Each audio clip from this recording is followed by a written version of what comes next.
This is Grow with the Bros, hosted by Ryan and Ken Parsons, founders of the Brothers That Just Do Gutters. Welcome to another episode of Out of the Gutter, Behind the Brother. We've made every mistake in the book, so you don't have to. Our time to evolve as business owners is now. Let's grow together. All right, on today's episode, we're talking with Jeremiah Boles out of Lynchburg, Virginia. The OG, right? Original gutter guy. Awesome. So welcome to the show, Mr. Jeremiah Boles. Yeah, thanks for having me.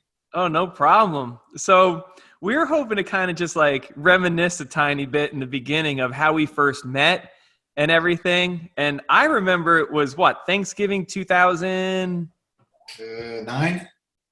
I think sooner. Had to be sooner. 2008 or 9. Yeah, probably 8 or 9. You got married in 2009, right? I married your sister. Yes, Jeremiah married our only sister. Can't believe it. That's awesome. Couldn't be happier. Couldn't have a better brother-in-law. So that's really cool. But Thanksgiving, I just remember this. This is what I remember. I remember there was a bunch of my sister's friends all there, guys, maybe a couple girls. And Jeremiah just kept, every once in a while, just ask another question about business, just really interested in what we were doing and stuff. And I remember that. But what stands out the most is you made grape ice cream. What was it? Grape juice and ice cream. Yeah. Milkshakes. Yeah. Yeah. So back to that Thanksgiving, what do you remember? How did that all play out?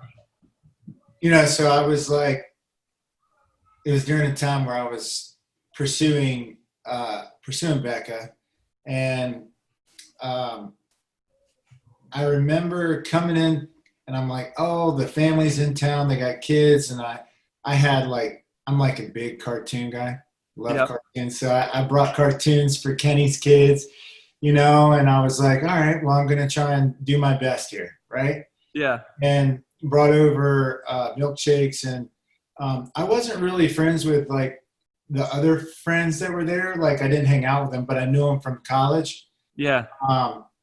And so I remember hanging out and doing it. And I was a baseball guy. I wasn't thinking business, but my dad owned his own business. So I was kind of interested in it to hear it. But I remember you guys sitting over in the bar kitchen area talking to the other guys. And I kept overhearing over here, and this was before, you guys were thinking about it. You're like, oh, we're thinking about this. It's what do you think? Just starting our own brand or a franchise. We've got systems. We're starting to get things rolling. So yeah, it was one of those things that wasn't there yet, but I was I overheard.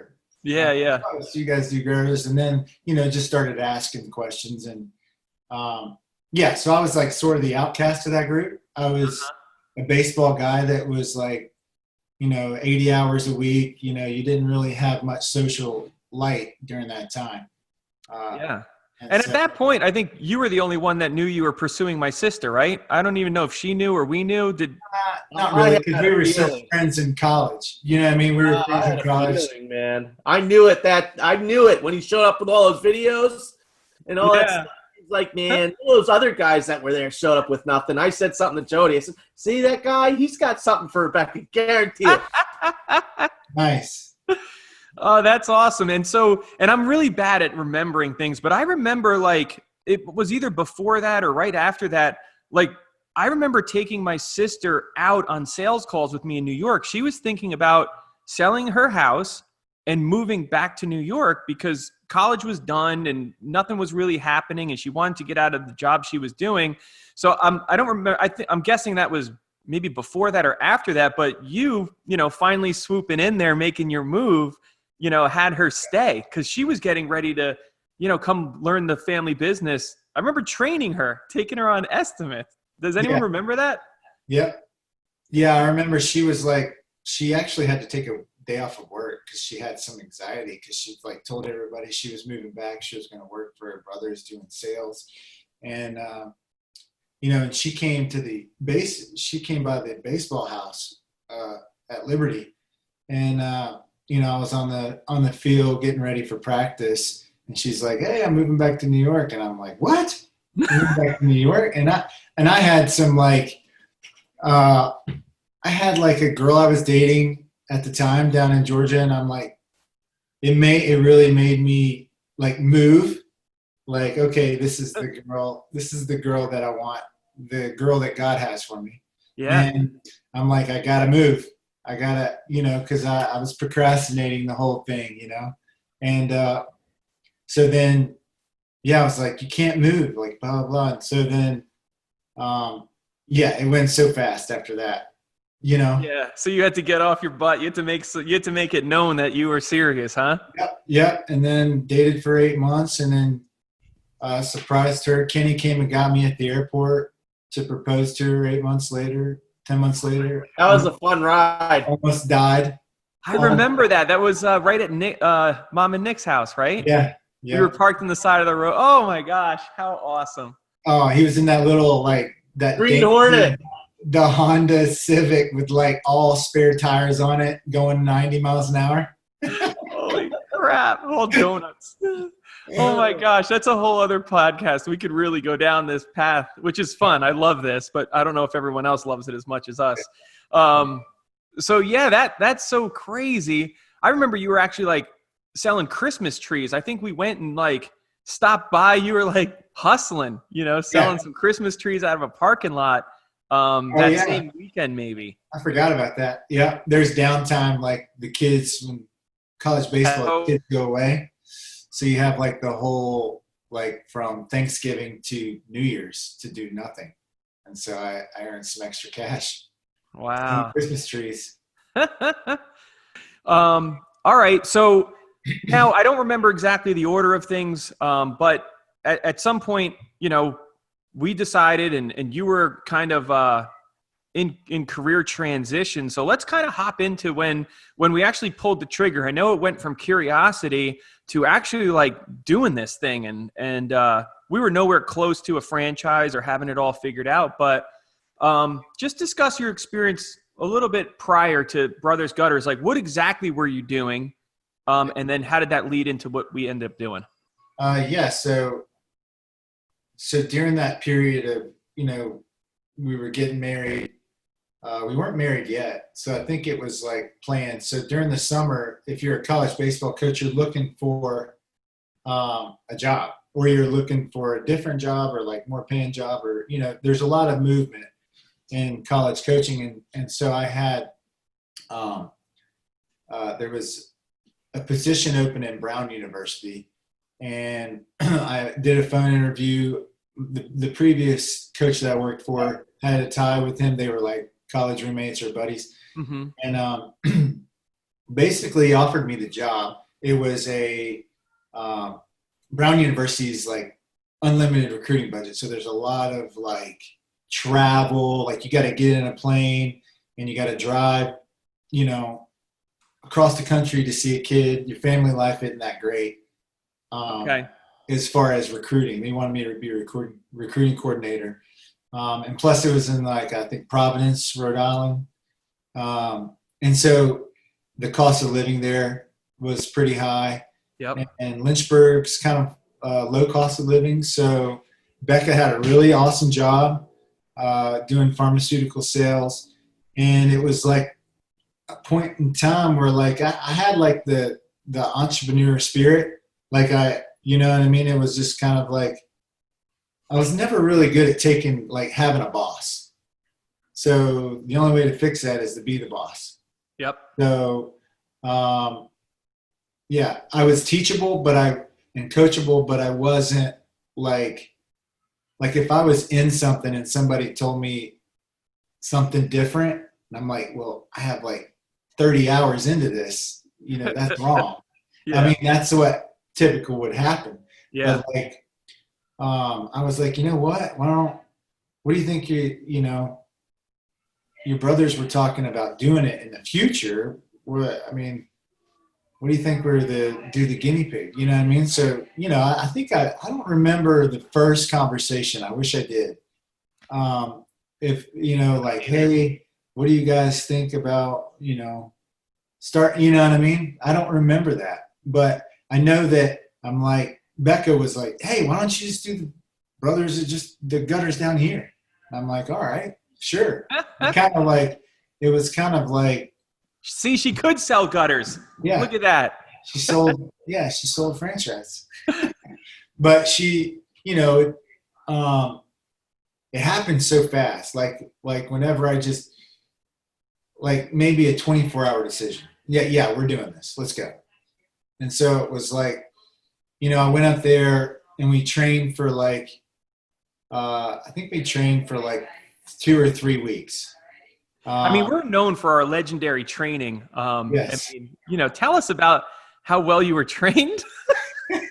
That was so great. I mean, I remember the house. I remember like everything that we were doing. I could probably tell you, I mean, it was Royal Brown gutter. Yep. And it was like a 5-pitch, maybe 4-pitch. It was like the lowest roof.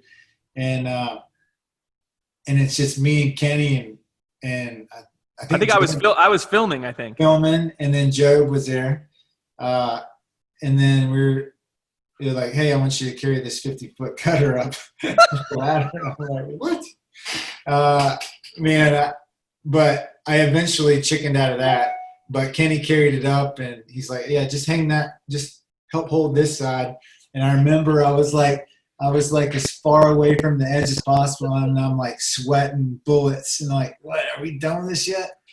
He's like, no, slide it this way. And, Kenny's sitting Indian style, like nonchalant with a tank top on, just back when I could sit Indian style. Yeah. Did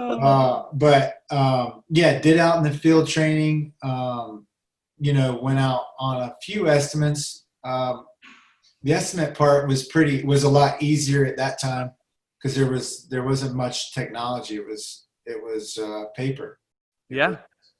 It was paper and grids, and that grid is still legendary. I'm sure it's still floating around Lynchburg from people stealing it from us. Probably. I Yeah. love that. that grid and like all the different order items and stuff like that. Oh yeah. Yeah, that thing was, man, the evolution of that grid. My goodness. The blue paper is color. The white paper. Oh my gosh. I forgot about that. Yeah. That was brilliant. Yeah. Oh my gosh. It is funny. Some of the simplistic stuff that we've had to overcomplicate only to simplify again. And, some things are still, we're probably a little easier and, So before we kind of switch full on into like the startup We can't forget about something here. Go ahead. I went down to Virginia to do some on-site training with Jeremiah. Yes, I do want to talk about that. The on-site training. Before we get to that, I just wanted to kind of go back a little bit with the coaching. So, like, what was it that intrigued you? I mean, did we kind of cover that you've always kind of wanted to be your own boss? Yeah. And what happened in baseball? Well, it was like one of those things where, like, we love Lynchburg. We wanted to stay here. And, I've always wanted to own my own business and just be on my own and make the decisions and do that thing. And I trusted you guys a lot. Like, there was nothing, like there was like, oh, well, it works here. Well, you know what I mean? It was like, hey, this is going to work. They're making it work. There's 2 guys making it work in New York. I'm like, yeah, we can do it here. Yeah. And I trusted you guys a lot with that process. And I know, like, I was married to your sister. So I'm like, we definitely, like, want her to be happy and make money. Yeah. So it was kind of easy. Oh, that's cool. And I remember it just was, we were still coming out of the recession. There wasn't like, it's not like we could give you a lot of money or anything. We didn't really help anything financially. You had to go scrounge up the money, buy a truck. Was it a used truck? I can't remember. Yeah, it was like $20,000 diesel truck out of Florida. Yeah. So, I mean, like what we did was just crazy. It was just kind of implementing the best we could, with the branding, everything. We had systems, but man, they were not polished. They were rough and they didn't always translate well. And I remember I actually felt bad in hindsight, at the time, thinking, all right, it's easy. You just got to follow these 74 steps and it'll be perfect, and you were out there by yourself trying to follow 50 of them, on the roof answering the phone. So I remember that guinea pig stage. And in hindsight, I always felt a little bit like, oh man, it was crazy. The expectations that we had of how the system can and should work versus what it's like for one person to do it. Do you remember those days? I remember the phone on the roof. I remember writing thank you cards and answering phones. And oh my gosh! keeping this little black book, when somebody called me. And that was even, I don't know why I didn't think about it. Hey, sorry, man. Can you just send me a text? People were texting then. Why didn't I do that? It was really? T9 word, right? Yeah. Yeah. So I'm like, oh man. But yeah, wrote everything down on a ladder, driving. It was pretty awesome. I love doing the work, Yeah. But it was when someone wants you home, it's not really that fun to do the work so late and so long, Yeah, it gets crazy. So, oh man, so I'm thinking about some of the systems that didn't necessarily work. Do you remember when we tried to move, when we implemented the contact center? Remember that? Uh-huh. So that was a mini nightmare. That wasn't until almost 3 years later. Yeah. So before we get to there, let's talk about this home show, right? Didn't we do a home show right away and got you a bunch of houses and leads? Oh, I had 30-something leads. 30-something leads from a home show. And I think that was prior before you did much work in your own area, right? Yeah. I didn't really know. I could do everything gutters, but there was corners and all that fun stuff. Man, right? If it was 17 corners, I'd be there for 2 days. Yeah. You know what I mean? Yeah. There was this one job that it was in Madison Heights on Hans. 26 corners, right? Something like that. Yeah, it was 20-something corners. And we went there together, and I'm looking at that house now. I go by it all the time, and I'm that's not, I could finish that in 5 hours. But then I had 6 hours, and I'm looking at it. It's all one level, but you're man, that was the largest. That was Mount Vesuvius. You know what I mean? That was Mount Everest. I'm oh my gosh, how am I going to do this? I can't do this. And in that point, I was man, I need help. So Kenny came down, and that job, I actually had to leave that job and left Kenny there by himself doing 26 corners. Do you remember that? Oh yes, I do. It was stuck doing all brown, wasn't it? It was a brown job. Yeah. Oh man, I had to leave and go do an estimate, and I was in and out of everywhere. It was pretty amazing though. Yeah, it was cool. I think we brought all of our home show stuff down from New York. Maybe we did a home show. Kind of all the timing worked out really nice, from you training to getting all your stuff to doing a home show to kind of getting some leads in the hopper. I think you did a bunch of estimates for a week, and then just Ken came back down to help you. And again, we thought we were going to train, right? And you guys, and basically Ken and you just worked. I don't know how much training got done, but you tried to get the jobs done, right? Yeah, we got the jobs done. And I think he got his first training in on how to fall off of a roof too. Oh man, yeah, fell off. Yeah, the white shingles. So the white and gray shingles was Kenny's I don't think I said, don't go up there, man. It's too slippery. White shingles, man. Forget it. They're the worst. 3-tab especially. That's man, that's going down the slide right there. Lady was gardening out back, and she was doing her gardening, and I was just on the backside, and there's this it's only a 12-foot drop, but I was at the top of the ridge, and I was coming down to measure, and I start sliding down the roof, and then last minute, it happened so fast, Kenny said, but it was slow motion. I jumped, and I grabbed onto the gutter. The gutter came off perfectly, like it didn't tilt or anything. Came straight off of the weight, and I fell back, rolled, dropped the gut. I rolled, dropped the gutter at the same time, and stood up. And the lady looked over, and she's like, "Hey, are you guys all right?" I'm like, "Yeah, just taking down the gutter." Yeah, and not only that, but he did all that rolling through like it was like parkour, and he didn't lose one of his tools or anything out of his tool belt. Like everything stayed put. It was like you could have done that any better. Oh man, we had to take like a 10-minute break. It looked like he fell. It was like a purpose. So funny. Oh man. Yeah. But yeah, whenever talk about 2008, I forgot to touch on this is, whenever I was starting the business and I was, getting feelers out there for my construction buddies, every single one, because this was during the downtime. So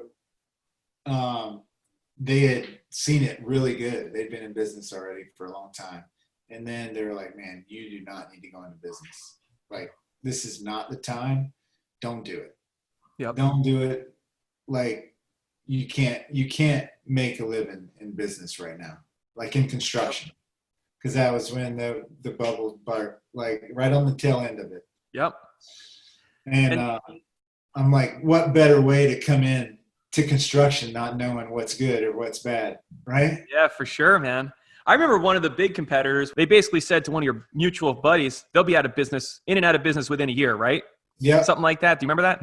Yeah, I remember. Like, it was like he told that to the Yellow Page guy. He's like, this guy's betting you're going to be out of business in like a year or two. Yep. And I believe they're pretty much out of business by now. Yeah.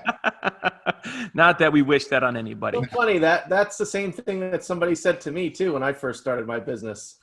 Yeah. Same thing somebody literally posted on our Facebook, when we announced that we were franchising the gutter business. So I like it. I love it. We need a few naysayers out there to kind of motivate us. I think coming from backgrounds like us and in sports and things like that. Yeah, please, somebody tell me I can't. I need that once in a while. Please tell me I can't. Hate us because they ain't us. That's it. That's right. Love it. All right, so let's move forward a little bit. Obviously we didn't have what we have today. We didn't have the systems. We didn't even have all the coaching down, when to add a second, third truck, when to add a salesperson, that back office admin. There was still some things that, you were basically helping us figure out as we were going, right? You remember all that? Yeah, we're like, it was one of those things where we're kind of scared, like, do I hire somebody right now? Do they come to my house and work out of my house? Because I was operating out of an office at the house. And so, yeah, a lot of that stuff was like, when do you get another truck? Like, when do you hire your first guy? And, I hired a bunch of chumps at the very beginning. Just like, I hired a bunch of guys that could only work with me. Yeah. And so it was like, why am I hiring these guys? And then I think I hired one guy, and I'm like, man, this guy could run a truck. This guy could do it without me. So then I started figuring, I could maybe be off a truck and I could just do estimates. Yeah. So it was like, it kind of just like kept going and going. And the stress, I got a lot of stress just from like, cause we looked a lot bigger than we were. Yeah. Like people were like, oh, call the brothers. They can do it. They do a job. They can do a job faster. They get you in 2 weeks. And, just cause we weren't that busy, but then like all of a sudden we got 2 months out, somebody gives you a deposit and you're like, oh, you got to wait 2 months before you get your gutters on. So then it was, like that stress, like made me just start spending money on employees. Yeah. So I think that's, I still have that baggage, like where I just slow to hire. Yeah. Slow to hire all the time. And, I'm just now getting past that where I'm always looking for an installer or, Yeah. you know what I mean? Somebody in that. And I think that was the biggest thing too. Cause you guys didn't have the metrics, didn't have the demographic, didn't have the Google, you know, you guys got a team. We have a team now of like 4 or 5 people that say, hey, he's only tapping into something percentage, 80% of his or 60% of his Google AdWords. Yep. He's got a lot more business to get. So it's like more of a science now, and it's easier to hire and project on, you know, with all the other ones. Oh yeah. And we basically had some rules of thumb that actually still work to this day, but it was a rule of thumb. You know, it's once you can't maintain 2 weeks, like if you've got one crew and you can't maintain 2 weeks, no matter how much overtime, you know, let's get another one. But that's always scary. You know, you always get slammed in the spring and you're out 4 or 5 weeks, and then it kind of slows down at some point, you know, learning the different territories. So yeah, it was definitely, you know, hey, it's easy for us from New York to say, hey, get another truck, hire more guys, you know, than being in it. Yep. You know, so. And you guys had some skin in the game too, because it is your sister. You know, our family. So you're like, oh, you didn't want to say like spend all this money. Like, oh yeah, what do you think I should do? Oh like, yeah, kind of deal. So it was like, yeah, it was fun. It was didn't know what was on the other end for sure. Everyone's journey's different. You know, so for the first 3 to 5 years, we're figuring it out, you know, and then we started to polish this thing up. And then, you know, now here we are. We're 10 years in, or you're 10 years in. We're 5 years into franchising. So, you know, you ended up getting the business. Why don't you kind of tell us where your business is at now before we kind of go into the next section? But from basically watching the same video over and over, I think you told me you probably wore out that tape. You know, we trained you on one house. You had one video to watch over and over, which is incredible to me because in hindsight, you were on one job. You were petrified to step off the ladder to the roof, but you were already in. You were like, I'm doing this. I can't be scared. Yeah. And then never really having any quality issues. You always did a great job. And that blows my mind that when people have that ownership, when they're like, you know what, my name's on the truck, the picture's on it, like this is me, their quality is amazing. But, you know, and you had no business of being good at gutters. You just decided you were going to do it and do it right. And that to me is incredible. So from literally watching the same video over and over to us trying out all these systems and eventually probably 5 years later, I won't say perfecting, but honing them. Yeah. To today, tell us, you know, where are you at? What's going on? What are you looking forward to? Yeah. So I'm looking forward to like hands off of a lot of stuff. Okay. Like I sort of micromanaged last year a little bit, just kind of with the schedule. I haven't touched the schedule this year. Like, so where I was, you know, you're doing every hat. You're wearing the estimate hat, the sales hat, everything like that. So I've had really good success with sales, like the salespeople that have came on, you know, minus 1 or 2, but the past year or so when, you know, my sales have gone from, I think I hovered like around 700, like 600 and 700. And, you know, and that's like, we're in a smaller town. So I was like, you know, I even told you guys like in our meetings, like, you know, I'm fine with 850, 900. That's good. That's a good living. Like I can manage that. Like it's like my brain can like do all the micromanaging that it wants to and whatever. But last year we learned, as you know, that my market is more than that. Like my Wants market to grow. needs Brothers Gutters more than 850. Yep. And reluctantly we did like 950 something. So 950,000 we did last year and didn't even know it. Like it didn't feel different because I'm slowly starting letting go of stuff, you know? Yeah. And like, so I have to unlearn some stuff. Yeah. Like, you know, like 5 years of business of doing it before the franchise, you guys were still there helping me with the numbers and like making sure I didn't make mistakes. But the systems weren't like honed and like easy and everything. So it was like, so I have to unlearn like some of that old school stuff, like Yeah.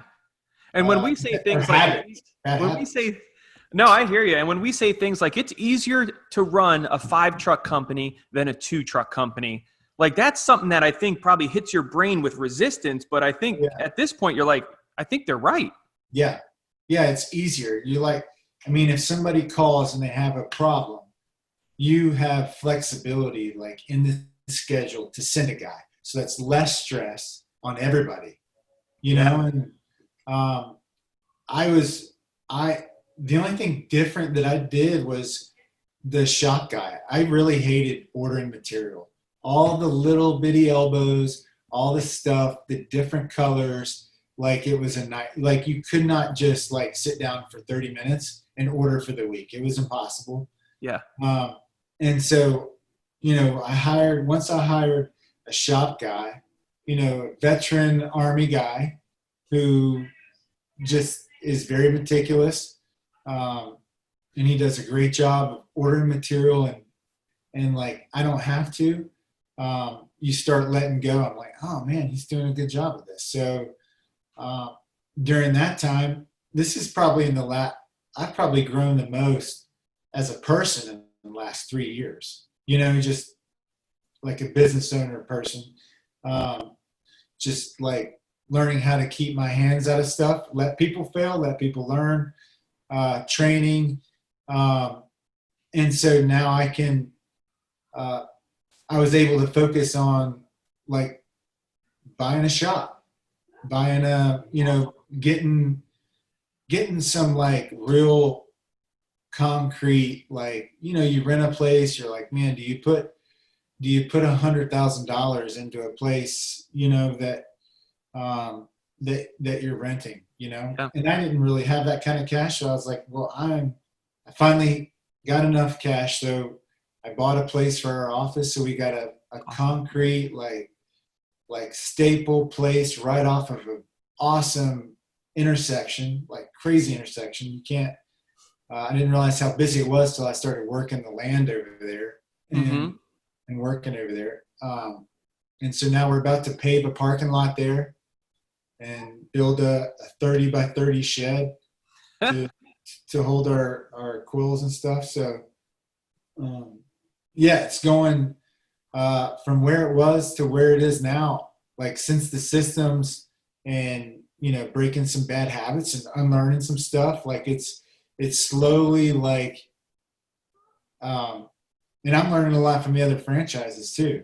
Like, there's more than one way to skin a cat, and there's all different kind of ways. And like, you can kind of take like what this person does on a truck, this person does on a truck.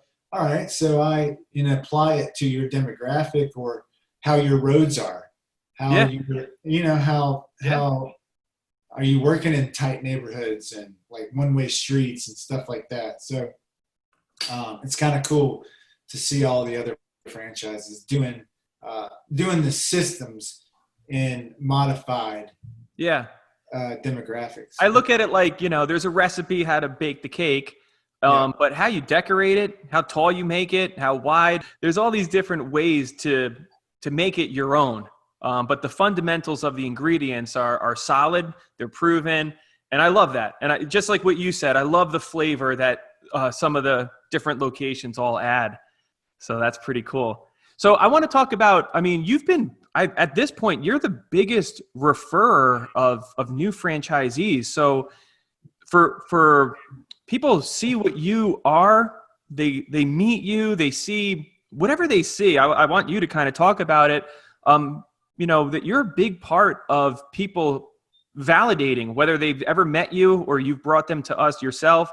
They see you, they talk to you, and they want to do this thing. What is it that you love so much, or what are you telling them that makes them go, I'm interested, I'm going to call Ken? Yeah, I tell them all the good and the bad, like straight up honest with, so, like, let's see, Luke called, like all our friends, we have like a big friend network from being Liberty. Everybody goes to school and then they stay here. So Luke's brother calls me and he's like, hey, you know, because you know we do a lot of gutters here in Lynchburg, and he's like, hey, my dad's got these gutters, like they're terrible, like what do you think you should do here? And I'm like, you gotta put 6-inch on that house. That, you know, you just kind of like, you just know as soon as you see it. And I'm like, Luke is standing there and Dave's standing there, and he's like, Dave starts asking me questions about business. I'm like, you just want to know about gutters. What are you talking about? So he starts asking about business, and it was actually Dave, my friend Dave, who said, why don't you do it down here, Luke? Why don't you do Dad's gutters? Like, you know what I mean? Sort of like, he was just saying, so what do you do this? What about here? He's like, and I'm just telling him, like, I'm not, there's no, like, I don't hold anything back. I tell you whatever. I mean, if you want to know everything there is to know, I'll tell you everything you need to know. And so he's just asking questions, and Dave's like, hey, Luke, why don't you do gutters? And he's like, really? And so the next day, Luke called me, you know, and I think it was, I don't know if it was the next day, it might have been the next week, because that was the weekend. Mm-hmm. And then Luke was like, so what's it like? You're an actual brother, you know what I mean? Like your family, like, and I guess that has some skin in it, because like, because I don't, whatever. I'll tell you that I know you before gutters. Yeah. So it was like, yeah, it's easy. They're easy to work with. I'm like, they're going to help you. They want you to succeed, because when you succeed, they succeed. Mm-hmm. And basically it's an easy system to follow. And I tell him, I tried to do roofing. It's like, I did roofing for like a year, and it's garbage. I'm like, you're taking off stuff. More things can break. Like, there's more money in gutters than roofing. It's just, you have to have a great system to turn and burn, to keep moving, process, to bring in different leads, to busting out the jobs. You know, you just got to be efficient, and it's a lot easier work. So like, I was like, you know, I've been unfocused. I've built houses and done roofs, and gutters is the best part. Even though there's so many annoying little parts to them, they're light. You know, the hardest part about gutters is ladders. Yep. And you know what? If you're the owner, you train people how to climb ladders, and you train them how to climb the ladder. Yep. And so it's sort of easy to sell itself, and they're like, and I tell them the name sells itself. Yeah. You know, so the brothers that just do gutters, people just think it's so cute. It's the cutest thing ever. It's the cutest brand out there. Especially the right side of the brand is so cute. Yeah. Right. Uh-huh. You know, you got one guy that's like the glasses and the Metro, and then you got the other. That's it right there. Oh, I love it. Far from that, if you're listening. Nice. So now, what is it that, like, you know, so you tell them the good, the bad, and the ugly, and what do you think it is that just makes them take that next step and give Ken a call and find out more? What is it that kind of really stands out to you that it stands out to them? I think the care, like the close-knit care. It's like, when they talk to Ken, and they talk, like, you go from me, like a guy who just recommended you that owns a business of this bigger company, you go straight to Ken. Mm-hmm. The guy who started it, the guy who is one of the founders of Brothers Gutters. And so it's kind of like it's like this, it's kind of like just doing gutters like you are. Like right now, it's like people think we're bigger than we are because of the brand and like the posture that we have. Yeah. So be a part of a close family niche company that looks a lot like a national brand. Yeah. Isn't that the goal in every business? I think so, but I even remember early on, I think there was a little head trash that, even you and Jonathan and Jimmy in the beginning had about looking too big. They were afraid that people wouldn't want to hire us because they want to deal with a local or mom and pop. But it seems like you've had a complete, It's different. I mean, it's like we're in such a close knit that everybody, I think everybody knows that, oh, that's Jeremiah. He owns, they just associate. Yeah. Like me, small town with brothers that just do gutters. And, the more things that are out there, Facebook, like social media, like following guys on Instagram and stuff like that, it's easier. It's a family name just brought to your hometown. You know what I mean? So cool. And so it's people like because I'm really big on shopping local. And that was one of the things that when we franchised, that was some of the head trash. I'm like, hey, why can't we shop where we live? Instead of like the bigger scale kind of stuff. And that's what we do. We shop where we are. Local, and we're a local company. It's family based. And I think that's the biggest reason it's family based. You have, me and Jonathan, we're one of the like real family people that started the business. And then, everybody else is in the family too, so everybody that came on, it's kind of like a brotherhood. That's so cool. So obviously, a ton of people. You're very friendly. You get out there. What is it that you saw in, say, like Luke or Josh? What are some of the qualities when it's like in your brain, you're like, you know what, you should do this? What do you see in that person or anybody listening? If they possess certain qualities, what is it that like, you're like, you know what, I think he would be perfect. He's one of us, or they're one of us. Yeah, the way they talk. I mean, the verbiage, like the how they relate to you. If they're like, usually people. I mean, if you're a really good people person and you can be around people, a lot of people all the time, you're going to be good. You're going to be able to figure out like the business part. The business part's figured out. If you can deal with people, you're going to be good. Right. So that's good. Elaborate on that. Like, what do you, go ahead, Ken. Yeah. If you were to break that down, like into like a core value type thing, what would you say that the people that you're looking at that would be a good fit would be? What kind of values that they have? I mean, they're talking in a certain way. And if they're talking in a certain way, what kind of attributes or values do you see in them that makes them a good fit? With Luke, I knew his brother. I knew the dad. I knew the whole family. You grow up in a house of brothers.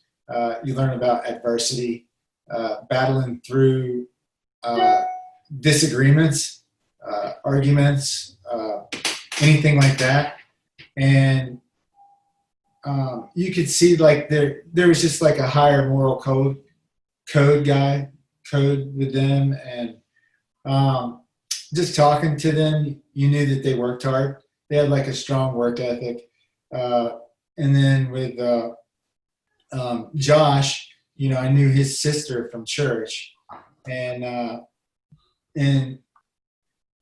he was in the insurance business. And so that's like, I mean, you're basically a business owner in that realm, that atmosphere for a larger insurance company that deals with a lot of people, and just talking to them and just messing around and joking around, and you just get a feel for somebody just pitching back and forth, like how they're going to be. Can they take a little heat? Like, can you pick on them? Like, that can get back, just being in the baseball world, you kind of just have a feel for how people are and how they work, and basically, can they overcome like adversity?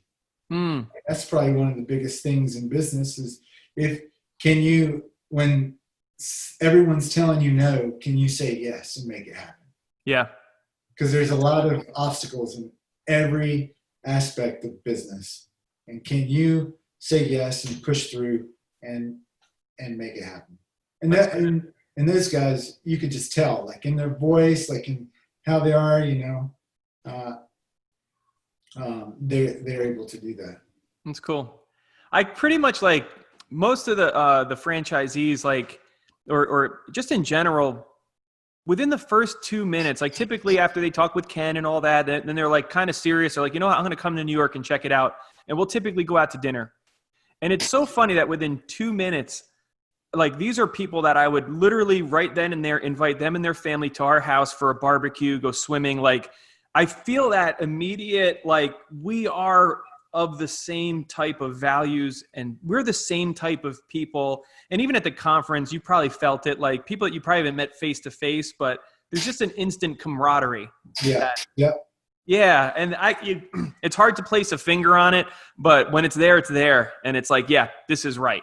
Isn't that funny how it happens? Like, I mean, of all the people in America, and then like they just came right in, like in it, like Luke at the conference, like he didn't know any of these people.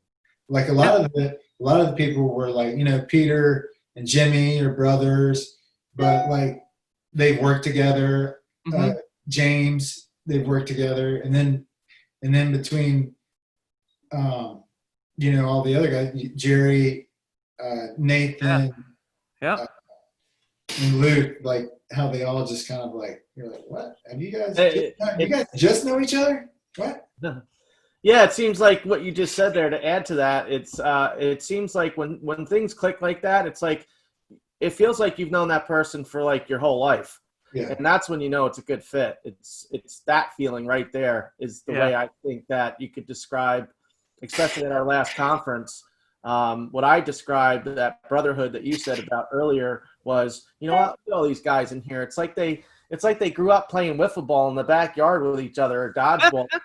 They all grew up in the same neighborhood, and I think that's what really is cool about seeing how this is growing and moving, is that the commonality of the core values, attributes, and everybody that brings to the table, even though they have their own strengths and weaknesses that we all can benefit from. Everybody, the culture is very, very solid.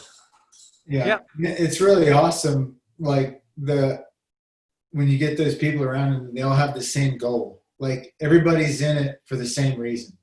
Like there's the same goal in mind, and like everybody's working, and I feel like there is like good grace too. So we're like, oh man, you didn't get there, but hey, like there's like encouragement to like, if you didn't quite get it, like, dude, you're going to get it this year.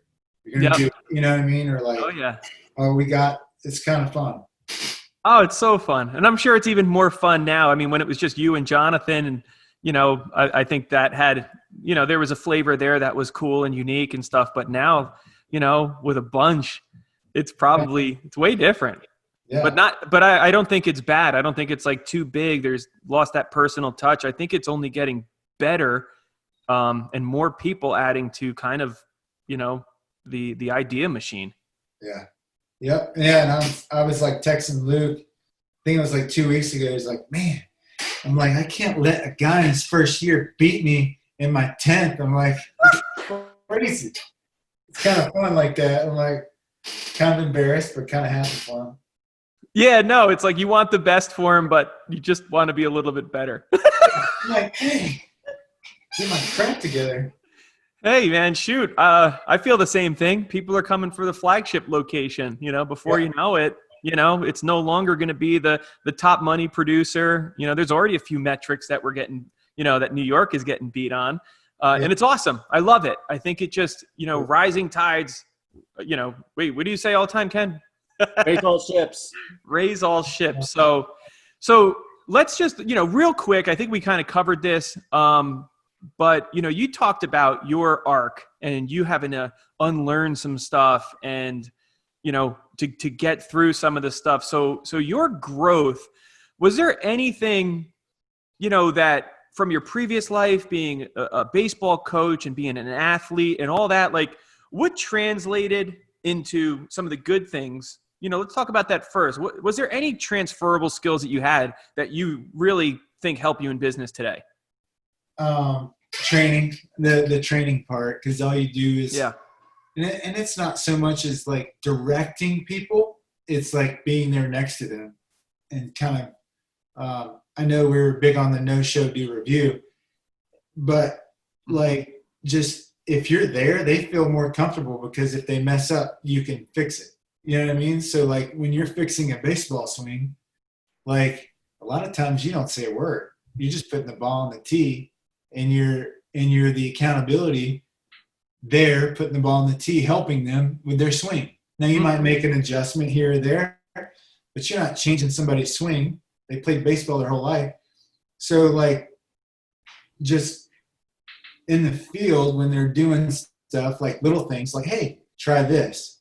And they're like, dude, where you been? Like, this is awesome. Like try wax on your saw. It cuts through the downspout a lot easier, like little things they can bring like to their table or like just being there. I just like to be around them.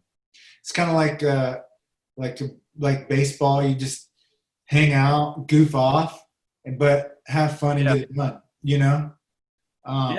That's what I like to do. I like to work naturally and like pick at each other and have fun doing it.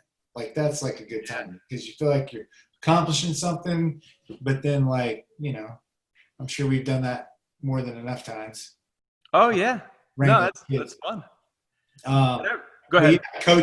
The coaching and still learning to build a team, building a bench. Like a lot of the words that come to my head are just like, man, if you had somebody go down at shortstop, who's there? Who's going to be next?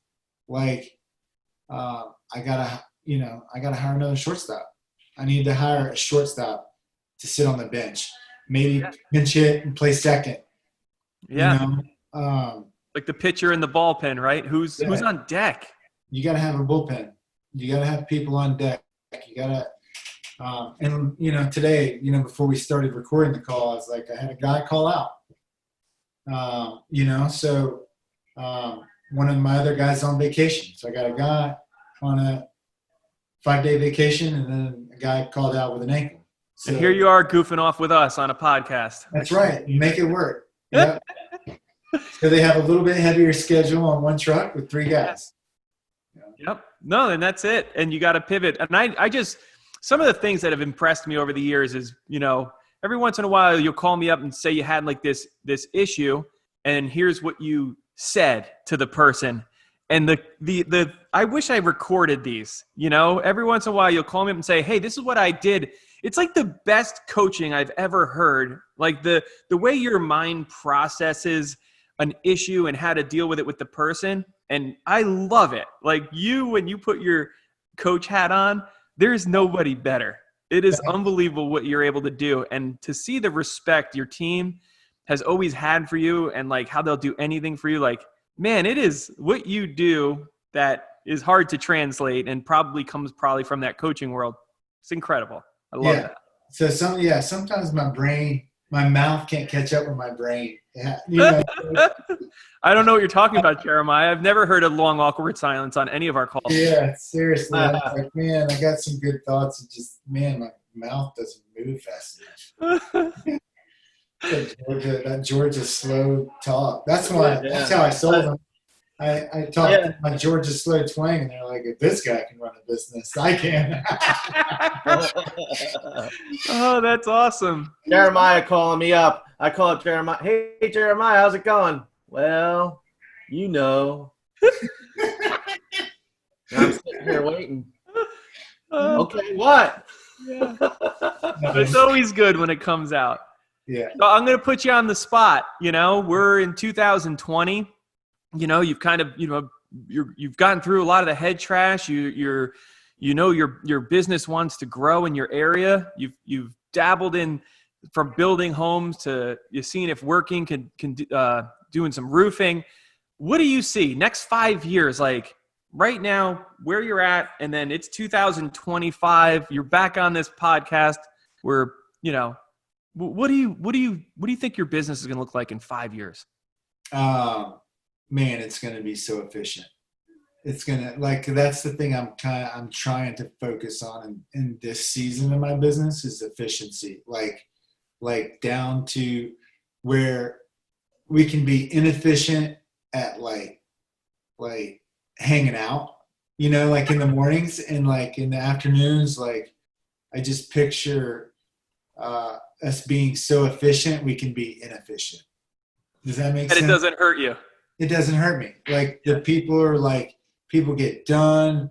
It's like raging reviews. People are happy. Like it's like Pleasantville, and and I'm debating. They're paving the parking lot over there at the new shop. Man, that's like we're all. I mean, you wouldn't miss the ideas that are coming out from the guys, like with this like start from scratch kind of deal. Like hey, can we have one way coming in? Can we have some horseshoe pits in the back? Like so we did designate like a picnic area, so like the guys are getting involved in like building this place to come to work and enjoy, Yeah. And that's what you want. I just want a camaraderie in a group of people, which I have now, to come over like for a cookout, and do like lots of like interaction and like just culture. Culture is what we talk about. Just have a great culture of like having fun and having a good place to come to work to. Well, that's right there is giving them that belief, and how you fuel that belief within your organization is by making things happen like you just did, purchasing that piece of property. And the guys see all the sacrifice that you're personally putting into it. Every time they go by there, or, when they see a new wall went up, or, you gutted out this room and now it's this beautiful office space for one of your employees, or you're paving. Wow, we're going to have a paved parking lot. Guys who are like us, right? The ones that we would invite over for dinner to come swim in our pool or whatever, they appreciate that stuff because you're creating more opportunity for them, and they see that growth and they really say, wow, I really work for a really great person, because all the other jobs that they had in the past, they never saw stuff like that they see here at Brothers Gutters.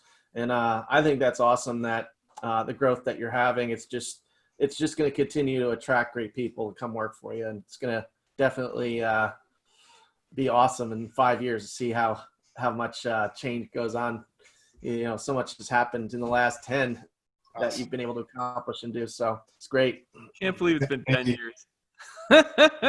So, I just want to, we're going to wrap it up here. I just wanted to thank you, Ken and I personally, for, the sacrifice, the chance that you took, for putting your future in our hands for the sense of it, and us vice versa.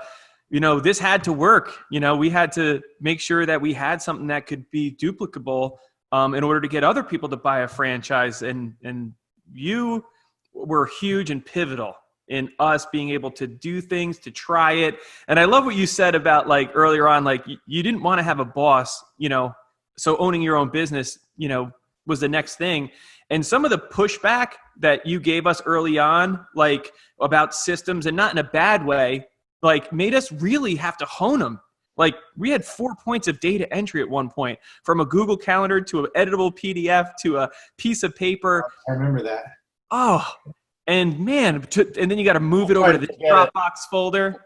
Oh, but because, when we could see that it wasn't necessarily working, or you would give us the feedback, like, I don't like this, as much as that's like, oh, come on, man, if you would only do these 75 steps, you would love it.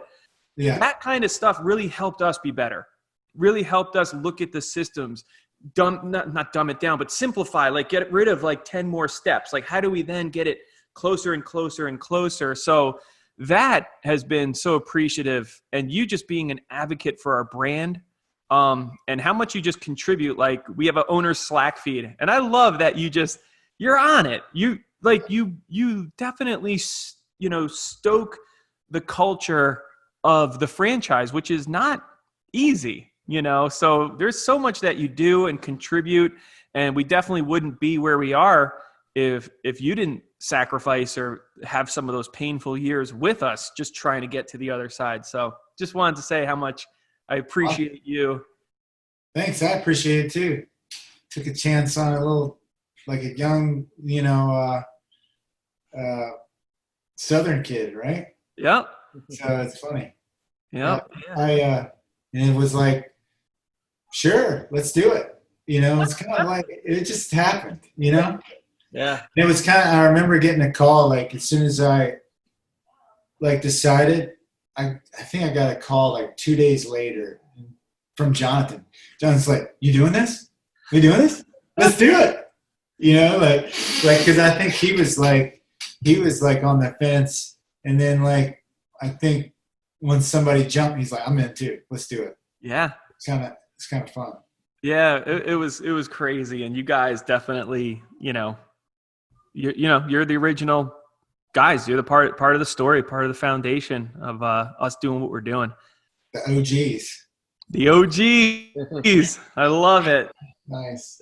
So cool, man. Well, thanks so much for being on today. Thanks for being such an advocate for our brand and an integral part of what we've accomplished here. Yeah, we love it. I love Brothers Gutters. And we love you. Thanks for joining us, and we hope you would implement at least 1 or 2 nuggets from this episode that will give you the confidence to grow. Subscribe to our podcast to stay updated and grow with the bros.